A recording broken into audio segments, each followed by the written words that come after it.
എന്തായാലും അന്നേരം കച്ചവടം ഒന്നും അറിഞ്ഞില്ലേ? ഇല്ലേക്കാ. ഒന്നും ഉണ്ടായില്ല. ചെക്കൻ രാവിലെ തുടങ്ങിയല്ലോ മനുഷ്യനെ വെറുപ്പിക്കാൻ. ബാപ്പാ ചായ.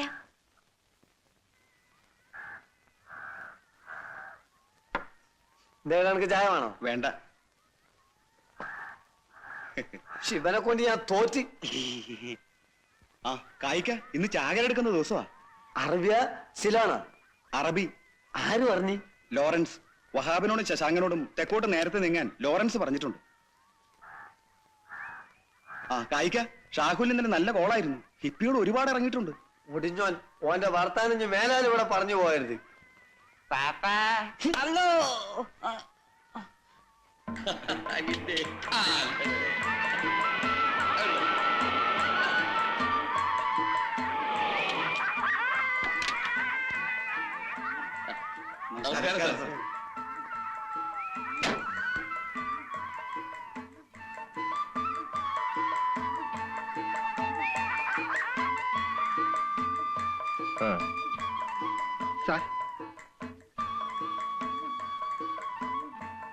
ജനേമേ, ജനേമേ, ജനേമല്ലേ ഇവിടെ? അമ്പലത്തിൽ പോയിരിക്ക.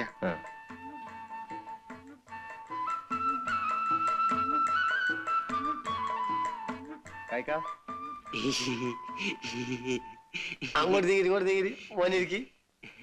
എനിക്കൊരു 10 രൂപ തരുക. എന്തിനാ? പട്ടം പറപ്പിക്കാനാ. കൊടുക്കല്ലേ മോനെ?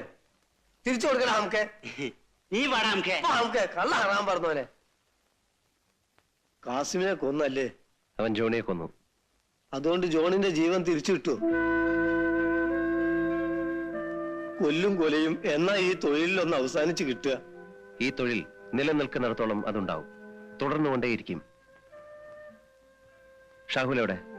ഓനകത്തുണ്ട്. എന്തിനാ? അവൻ കഞ്ചാവ് കച്ചവടം തുടങ്ങിയെന്ന് കേട്ടു. എനിക്ക് അവനെ ഒന്ന് കാണണം. കാലത്താണ് വന്ന് കിടന്നത്. ഞാൻ വിളിക്കാം. ഷാവുലേ, അല്ല ഷാവുലേ, ഷാവുലേ. ഞാൻ പറഞ്ഞു നോക്കി, ആര് കേക്കാൻ? ഒന്ന് പറഞ്ഞ 10 തർക്കുത്തരം പറയും. അതാണ് ഓന്. പാപ്പ എന്തിനാ വിളിച്ചത്? ഷാഹുലേ, നിന്റെ പുതിയ കച്ചവടം എങ്ങനെയുണ്ട്? തരക്കേടില്ല. നിനക്ക് ചേർന്ന തൊഴിലല്ല ഇത്, നീ നിർത്തണം. എല്ലാവർക്കും സ്വർണ്ണ കച്ചവടം ചെയ്യാൻ സാധിക്കൂ?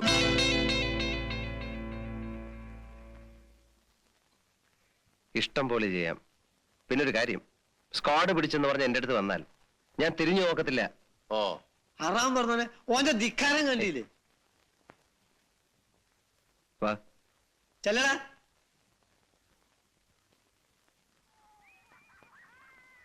നമ്മൾ ചെയ്യുന്ന തൊഴിൽ അന്തസ്സുള്ളതാണെന്ന് എനിക്ക് അഭിപ്രായമില്ല.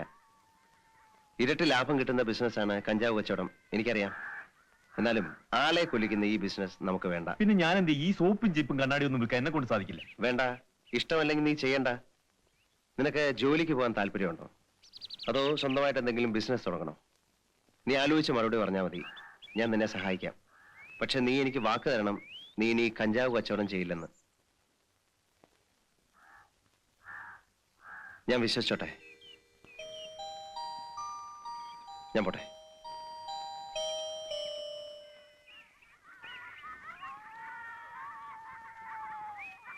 ഞാൻ ജാനകിയമ്മയെ വീട്ടിൽ നോക്കി. ഞാൻ അമ്പലത്തിൽ പോയിരിക്കായിരുന്നു. ഇന്ന് അവളുടെ പിറന്നാളാണ്. സാഗർ പോയിരുന്നു, അവളെ കണ്ടോ? ഇല്ല, ഞാനിന്ന് പോകുന്നുണ്ട്. പ്രസാദം കൊടുത്തേക്കാം. ജ്യോതിയോട് വല്ലതും പറയണോ? അമ്മയ്ക്ക് സുഖമാണെന്ന് പറഞ്ഞാ മതി.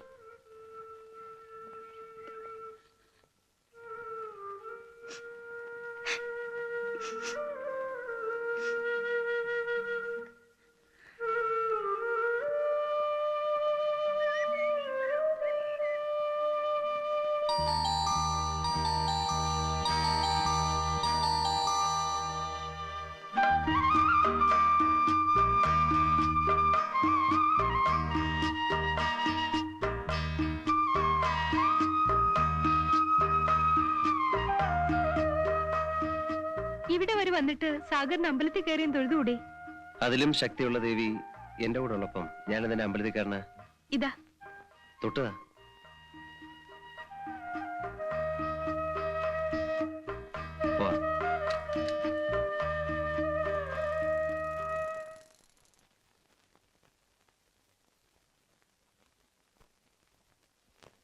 പിറന്നാളാണെന്ന് ജ്യോതിയുടെ അമ്മ പറഞ്ഞപ്പോഴാണ് അറിഞ്ഞത്. അമ്മയ്ക്ക് സുഖാണെന്ന് പറയാൻ പറഞ്ഞു. അതെ, ഞാൻ ഈ കരച്ചില് കാണാനല്ല വന്നത്. ഇങ്ങോട്ട് നോക്കി. ഈ കണ്ണീരിങ്ങനെ ചുമ്മാ കളയാനുള്ളതല്ല, വളരെ വില കൂടിയതാ. ജ്യോതി ചെറുപ്പമല്ലേ, ഇനിയും ജീവിതത്തിൽ ഇത് ഉപയോഗിക്കേണ്ട അവസരങ്ങൾ ഒരുപാട് വരും. ഞാൻ പോട്ടെ. എനിക്കൊരു കാര്യം പറയാനുണ്ട്. കാര്യം എന്താണെന്ന് എനിക്കറിയാം. ഞാൻ ഒരുപാട് തവണ ഇത് കേട്ടിട്ടുള്ളതല്ലേ. സാഗർ അപകടം പിടിച്ച ഈ തൊഴിൽ നിർത്തണം, അല്ലേ? സാഗർ എന്നെ മറക്കണം. ഞാനൊരു കുറ്റവാളിയാണ്, ജയിൽ പുള്ളിയാണ്. സാഗർ വേറൊരു പെൺകുട്ടിയെ വിവാഹം കഴിക്കണം. ഇതല്ലേ പറയാനുള്ളത്? എടി പെണ്ണെ, അന്നും ഇന്നും എനിക്കൊരു ഉത്തരമേ ഉള്ളൂ. ഈ ലോകം മുഴുവൻ നിന്നെ ജയിൽ പുള്ളി എന്ന് പറഞ്ഞാലും ഞാൻ ഈ കഴുത്തിലെ താലി കെട്ടു. അതുകൊണ്ടുണ്ടാവുന്ന കുറവ് ഞാൻ സഹിച്ചോളാം. വേറൊരു പെൺകുട്ടിയെ ഈ സ്ഥാനത്ത് കാണാൻ എനിക്കാവില്ല. ജ്യോതി, എന്തായത്? കരച്ചിൽ നിർത്താൻ.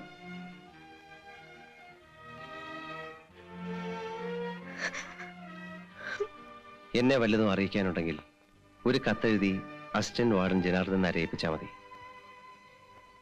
ഞാൻ പോട്ടെ.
ഹലോ, ഇവിടെ എന്താ വിശേഷം? ശവം പൊക്കിയെടുക്കുക. ചത്ത ആളുടെ ചത്ത നമ്മുടെ എനിക്കറിയില്ല. ബാലേഷ വന്നേ. നേനോ സ്ഥാനോ, ഞാനും വരുന്നു.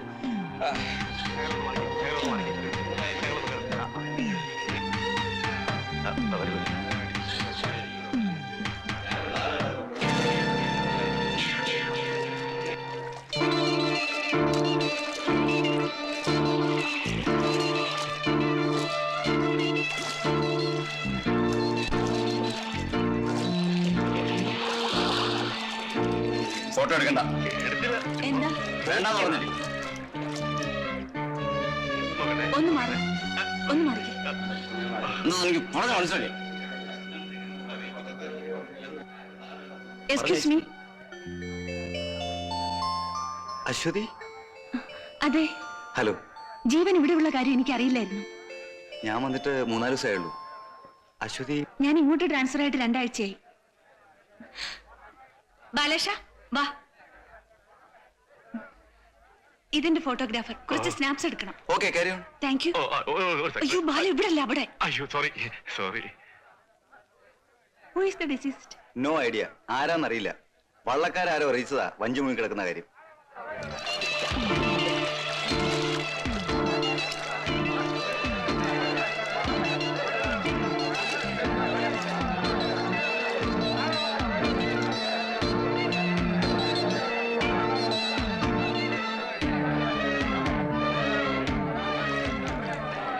കുറച്ച് ദിവസം ആയതുപോലെ. മർഡർ ആണോ? I think so.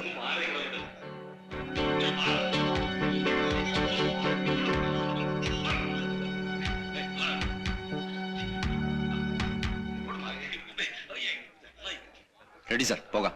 Yes, you proceed. വരട്ടെ അശ്വതി. ശരി, പിന്നെ കാണാം. ഓക്കെ.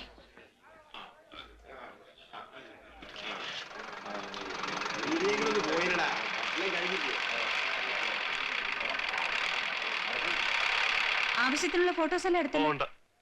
ആരാ പോലീസ് ഓഫീസർ? സാറ് ഫോട്ടോ എടുക്കാൻ പോയ ആളല്ലേ, ജീവൻ. ഞങ്ങൾ ഒരുമിച്ചാ ഡൽഹിയിൽ MA പഠിച്ചത്. ഹലോ. ആ ഓഫീസിൽ ചെന്ന ഉടനെ എക്സ്ക്യൂസ് മീ, ഞാൻ ഹോട്ടൽ ചാണക്യ. ആ? ഛെ, എന്റെ പേര് ചാണക്യൻ. Hotel ചാണക്യയുടെ managing പാർട്ണറാണ്. മാഡത്തിന്റെ പേര് എന്താണാവോ? I am Ashwathy from Sunday Mirror. Ashwathy. Sunday Mirror. Sunday ഞായറാഴ്ച, മിറർ കണ്ണാടി. ഞായറാഴ്ച കണ്ണാടിയോ? അങ്ങനെ ഒരു കണ്ണാടി ഉണ്ടായിരിക്കും. అలాగే ఒక అర్థం ఉండొచ్చు.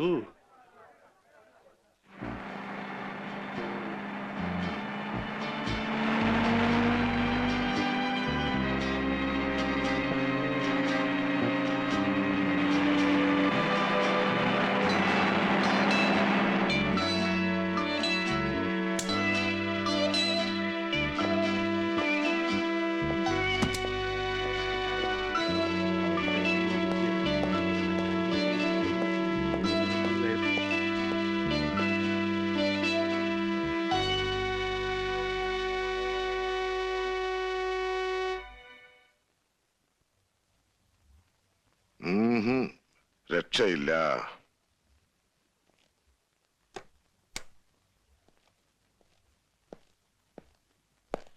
ഇരിക്കണം.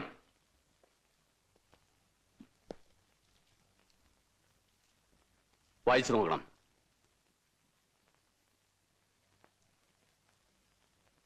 രണ്ടു മൂന്നെണ്ണം ആയാലും വരുന്നു ഡൽഹിയിൽ നിന്ന്. കുറച്ച് വായിക്കണം.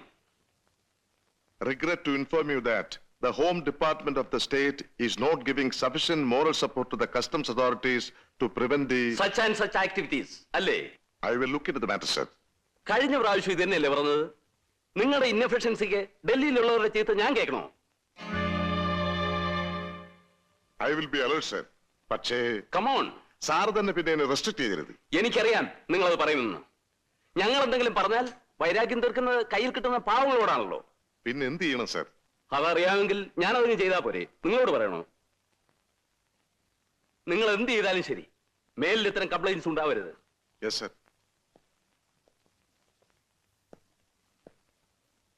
Mister Thomas, sir. നിങ്ങൾ തന്നെ IG ആയിട്ടിരിക്കണമെന്ന് എനിക്ക് നിർബന്ധമൊന്നുമില്ല. There are other competent persons.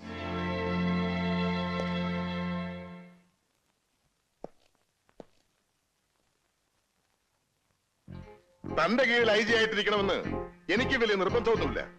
തന്റെ സീമന്ത പുത്രനുണ്ടല്ലോ, അവനെയും കൂട്ടരെയും, അങ്ങനെ ഒരു പുത്രന് ജന്മം കൊടുത്ത തന്നെയും അകത്താക്കാൻ എനിക്ക് കഴിയാഞ്ഞിട്ടില്ല.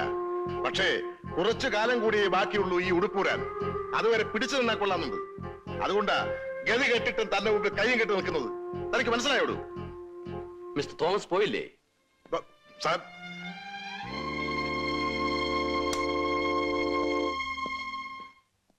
കളയടോ തോമസേ, ഫർഗറ്റ് ഇറ്റ്. ഞാനിത് കുറെ അനുഭവിച്ചിട്ടുള്ളതാ. കാക്കിയിട്ടവന്റെ വിധിയാണിത്. അതല്ല സാറേ, ഈ 6ാം ക്ലാസ്സും ഡ്രില്ലും ഒക്കെ പാസ്സായതിനു മുമ്പിൽ നമ്മൾ ഈ കാക്കി ഉടുപ്പിട്ട് അനുഭവിക്കേണ്ടി വരുന്ന ഗതികേടുണ്ടല്ലോ, അത് മഹാബോർ തന്നെയാ. എന്ത് ചെയ്യാൻ പറ്റും? കുറച്ചു കാലം കൂടിയല്ലേ ഉള്ളൂ. കടിച്ചു പിടിച്ച് നിൽക്കുന്നേ. You suppress your emotions and feelings. അതല്ലേ മാർഗമുള്ളൂ. ഏയ്, അങ്ങനെ വിടാനൊന്നും തീരുമാനിച്ചിട്ടില്ല. തൊപ്പി പോയാലും ശരി, അവനെയൊക്കെ ഒരു പാഠം പഠിപ്പിച്ചിട്ടേ ഞാനടങ്ങും.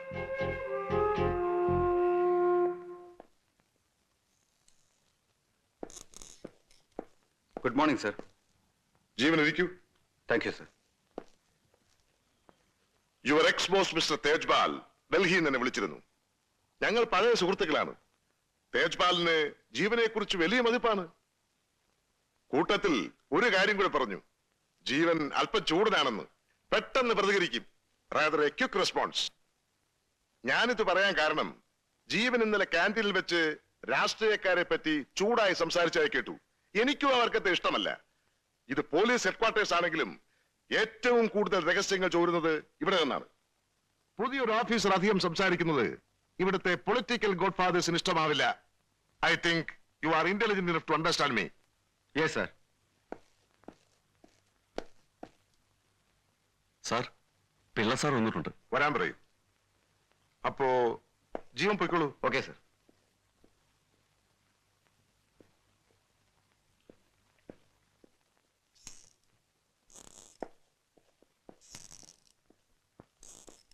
ആ, ഗുഡ് മോർണിംഗ്. പിള്ളച്ചേട്ടൻ ഇരിക്കൂ.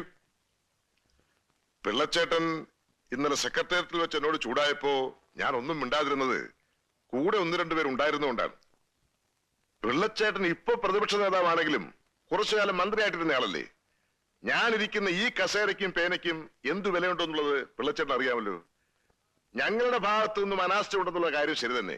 എന്ന് വെച്ച് പോലീസുകാർ വെറും പഴങ്കഞ്ഞുകളാണെന്നൊക്കെ പറഞ്ഞാൽ എങ്ങനെയാ പിള്ളച്ചേട്ടാ? അതൊക്കെ ആ സമയത്ത് ആവേശത്തിന്റെ പുറത്ത് പറഞ്ഞല്ലേ, താനൊന്നും കാര്യാക്കണ്ട. അല്ല, അതെനിക്കറിയാം. ഞങ്ങളുടെ ഫോഴ്സിന്റെ കഴിവ് ഞാൻ കാണിച്ചു തരാം. പക്ഷേ അതിന് പിള്ളച്ചേട്ടൻ എന്നെ സഹായിക്കണം. എന്നോട് ബഹളമുണ്ടാക്കിയതുപോലെ ചേട്ടൻ അസംബ്ലിയിലും ബഹളമുണ്ടാക്കണം. കുറെ ബഹളമുണ്ടാകുമ്പോൾ ട്രഷറി ബെഞ്ചുകാർ വളരും, മിനിസ്റ്റർ അന്വേഷണത്തിന് ഓർഡർ ഇടും, പിന്നെ ഞാനേറ്റു. മാളത്തിൽ നിന്നും തുരപ്പനെ ചാടിക്കുന്നത് പോലെ എല്ലാത്തിനെയും ഞാൻ പുറത്തു ചാടിക്കും. ഇനി അവൻ ആരായിരുന്നാലും ശരി, എല്ലാ കുട്ടിത്തേവാങ്കളെയും ഞാൻ അകത്താക്കി തരാം. സംശയിക്കണ്ട. ഇല്ല നിനക്ക് ഒന്നല്ല 9 നോട്ടീസാ എനിക്കെതിരായിട്ട്. നാളെ അസംബ്ലിയിൽ അവരെന്നെ പിച്ച് ചീന്തും. മുഖ്യമന്ത്രിക്ക് മകനെ കൊണ്ട് കിട്ടിയ ഒരു ഉപകാരം. അച്ഛൻ കിടന്ന് ബഹളം വെക്കാതെ കാര്യം എന്താണെന്ന് തെളിച്ചു പറ. എന്ത് തെളിച്ചു പറയാൻ? മകന്റെ അഴിഞ്ഞാട്ടത്തിന് മുഖ്യമന്ത്രിയുടെ അനുഗ്രഹാശസ്സുകൾ, പോലീസിനെ പാവയായി കയ്യിലടക്കി വെച്ചിരിക്കുന്ന മകൻ, ചീഞ്ഞു നാർന്ന് ദുർഭരണം, നാടുനില നടക്കുന്ന കൊലപാതകങ്ങൾ പിന്നിൽ മുഖ്യമന്ത്രിയുടെ മകന്റെ കറുത്ത കൈകൾ. ഇത്രയും പോരെ? ഇതിൽ കൂടുതൽ എന്ത് തെളിച്ചു പറയാൻ? ഇത്രേ ഉള്ളൂ. ഇപ്പോഴത്തെ പ്രതിപക്ഷം ഭരണത്തിലിരുന്നപ്പോൾ അച്ഛൻ തന്നെ അവർക്കെതിരായി ഇതിൽ കൂടുതൽ ആരോപണങ്ങൾ ഉന്നയിച്ചിട്ടില്ലേ? അന്ന് ഇതൊക്കെ പറയുമ്പോ നുണയായിരുന്നു എന്ന് എനിക്കറിയാം. ഇപ്പൊ അതല്ലല്ലോ കാര്യം. ഇന്നിപ്പോ പ്രതിപക്ഷമാണ് ആരോപണങ്ങൾ ഉന്നയിച്ചിരിക്കുന്നത്. നാളെ ഭരണകക്ഷി മുറുമുറുത്തു തുടങ്ങിയാൽ ഇപ്പൊ തന്നെ അവർ പലതും പറയാം. തുറന്നു പറയുന്നില്ലെന്ന് മാത്രം. ഒരു പരിധി കഴിഞ്ഞാൽ പിടിച്ചു നിൽക്കാൻ എനിക്കാവില്ല. അച്ഛനത് പറയുമെന്ന് എനിക്കറിയാം. എല്ലാം തുറന്ന് സമ്മതിച്ചേക്ക്. എന്നിട്ട് പീലാത്തോസിനെ പോലെ കൈ ഒഴിക്കോ. ഞാൻ അകത്ത് കിടന്ന് കമ്പി എണ്ണിക്കോളാം. പോരെ? ശേരൻകുട്ടി, എന്താ നട്ടല്ലില്ലെങ്കിൽ ഈ വേഷം ധരിക്കരുതായിരുന്നു. പള്ളിക്കൂടം വാദ്യാരായിട്ട് കഴിഞ്ഞാ പോരായിരുന്നോ? ലക്ഷക്കണക്കിന് രൂപ മുടക്കിയിട്ടാ ഈ നിലയിലെത്തിയത്. MLA-മാരെ ചാക്കിലാക്കാനും ഇറക്കാനും കാശ് എവിടെ നിന്നുണ്ടായെന്ന വിചാരം? അന്നേ അറിയാൻ പാടില്ലായിരുന്നോ? ഏലപ്പാറ LP സ്കൂളിലെ വെറും വാദ്യാര് കേരളം ഭരിക്കുന്ന മുഖ്യമന്ത്രിയാവണമെങ്കിൽ പലതും സഹിക്കേണ്ടി വരുമെന്ന്. എന്തുണ്ടായിരുന്നു അവകാശപ്പെടാൻ പാരമ്പര്യമായിട്ട്? 1.5 സെന്റ് ഭൂമിയും ഒരു ഓലപ്പുരയും മുഷിഞ്ഞു നാറിയ ഒരു കതർ ഷർട്ടുമല്ലാതെ. ഇത് മുഴുവൻ കാശ് കൊണ്ടുണ്ടാക്കിയതാ, വെറും കാശ് കൊണ്ട് മാത്രം. അന്നൊക്കെ ശേഖരൻകുട്ടി ആവശ്യം പോലെ ഉപയോഗിച്ചില്ലേ? ഇന്നെന്താ മകനെ വേണ്ടാതായത്? അങ്ങനെ പറഞ്ഞ് നീ എന്നെ ഇരുത്തിയൊന്നും വേണ്ട. അധികാരത്തിന്റെ സ്വാധീനം നിനക്ക് ആവശ്യമായിരുന്നു. ആയിരുന്നു. എന്താ സംശയം? പിന്നെ മോക്ഷം കിട്ടാനാ ഇഞ്ചിക്കാട്ട് രാമകൃഷ്ണപിള്ളയെ മുഖ്യമന്ത്രിയാക്കാൻ ശേഖരൻകുട്ടി പാടുപെട്ടത്? ശേഖരൻകുട്ടി, സർ, സാറിന്റെ പ്രശ്നം എന്താ? നാളെ അസംബ്ലിയിൽ പ്രതിപക്ഷത്തിന്റെ വായ അടയ്ക്കണം, പോരെ? അവരുന്നയിച്ച ആരോപണങ്ങളെ നേരിടാൻ അതിനേക്കാൾ ശക്തിയുള്ള ഒരു ആയുധം സാറിന് വേണം. അത്രയല്ലേ ആവശ്യമുള്ളൂ? അതുണ്ടാവും. ഞാൻ ഉറപ്പുവരുന്നു. പ്രതിപക്ഷത്തിന്റെ ലേബർ യൂണിയന്റെ യൂണിഫോമിന്റെ നിറവെന്താ? ബ്ലാക്ക്. റോസ്. അത് കുറെ സംഘടിപ്പിക്കണം. കൂലിക്കായാലും തെറ്റില്ല. നമ്മുടെ ആളുകൾക്ക് ആ യൂണിഫോം കൊടുക്കണം. എന്നിട്ട് ഇന്ന് രാത്രി ഭരണകക്ഷിയുടെ മെയിൻ റോഡിലുള്ള ഓഫീസ് തല്ലി തകർക്കണം. ഭരണകക്ഷിയിൽപ്പെട്ട ആരുടെ? സംശയിക്കേണ്ട, മുഖ്യമന്ത്രിയുടെ പാർട്ടിയുടെ ഓഫീസ് തന്നെ. ആസിഡ് ബൾബോ സോഡാ കുപ്പിയോ കുന്തമോ കുറുവടിയോ എന്ത് വേണമെങ്കിലും ഉപയോഗിച്ചോളൂ. ഓഫീസിനകത്ത് പാർട്ടിയുടെ പ്രവർത്തകർ കിടന്ന് ഉറങ്ങുന്നുണ്ടാവും. അവരെ വെറുതെ വിടണ്ട. ചെറുതായിട്ടൊന്ന് പെരുമാറിക്കൊള്ളൂ. പക്ഷെ സീരിയസ് ആകരുത്. ലോറൻസ്, നീ ഓർഗനൈസ് ചെയ്താൽ മതി, നേരിട്ട് ഇടപെടണ്ട. സാഗർ സമ്മതിച്ചു തന്നിരിക്കുന്നു. Decent idea. എനിക്കിങ്ങനെ ഒരു ഐഡിയ തോന്നിയില്ലല്ലോ. എന്നാ തോന്നിയിട്ടുള്ളത്? കറക്റ്റ്.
ആകാശവാണി തിരുവനന്തപുരം, ആലപ്പുഴ, തൃശൂർ, കോഴിക്കോട്. പ്രാദേശിക വാർത്തകൾ വായിക്കുന്നത് ബാലചന്ദ്രൻ. കഴിഞ്ഞ ഒരാഴ്ചക്കാലമായി നടന്നുകൊണ്ടിരുന്ന കേരള നിയമസഭാ സമ്മേളനം ഇന്ന് അനിശ്ചിതകാലത്തേക്ക് പിരിഞ്ഞു. മുഖ്യമന്ത്രിയുടെ പേരിൽ പ്രതിപക്ഷ കക്ഷികൾ ഉന്നയിച്ചിരുന്ന ആരോപണങ്ങൾ ഇന്ന് ചർച്ചയ്ക്കെടുക്കുവാൻ സാധിച്ചില്ല. ഇന്നലെ രാത്രി ഭരണകക്ഷിയിൽപ്പെട്ട കേരളദേശം പാർട്ടിയുടെ സിറ്റി ഓഫീസ് തല്ലിത്തകർത്ത പ്രതിപക്ഷത്തിന്റെ ക്രൂരമായ ചെയ്തികളെ പല പാർട്ടി MLA-മാരും നിശിതമായി വിമർശിച്ചു. തുടർന്നുണ്ടായ ബഹളത്തിൽ സമ്മേളനം തുടരാനാവാതെ സഭ നിർത്തിവെക്കുകയാണുണ്ടായത്. പ്രതിപക്ഷ കക്ഷികളുടെ ആരോപണങ്ങളെ ധീരമായി നേരിടാൻ തയ്യാറായി തന്നെ ഇന്ന് നിയമസഭയിലെത്തിയ മുഖ്യമന്ത്രിയെ പല പാർട്ടി MLA-മാരും പ്രശംസിക്കുകയുണ്ടായി. അറബിക്കടലിൽ പിള്ളേച്ച, അറബിക്കടലിൽ പിള്ളേച്ച, ജയ് ജയ് കേരള ദേശം, ജയ് ജയ് കേരള ദേശം. ഇഞ്ചിക്കാടാ നേതാവേ, ഇഞ്ചിക്കാടാ നേതാവേ, ധീരതയോടെ നയിച്ചോളൂ. ജയ് ജയ് ഇഞ്ചിക്കാടൻ, ജയ് ജയ് ഇഞ്ചിക്കാടൻ. കള്ളാകുള്ള പിള്ളേച്ച, കള്ളാകുള്ള പിള്ളേച്ച, കൊള്ളത്തരമോ രാഷ്ട്രീയം, കൊള്ളത്തരമോ രാഷ്ട്രീയം.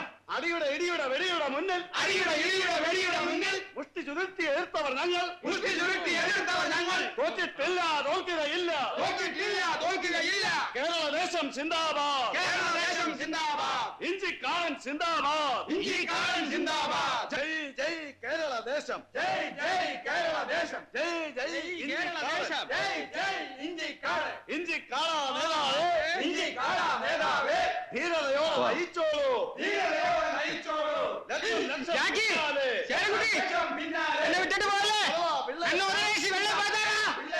കള്ളാകുള്ള പിള്ളേച്ച, കള്ളാകുള്ള പിള്ളേച്ച, കൊള്ളത്തരമോ രാഷ്ട്രീയം, കൊള്ളത്തരമോ രാഷ്ട്രീയം.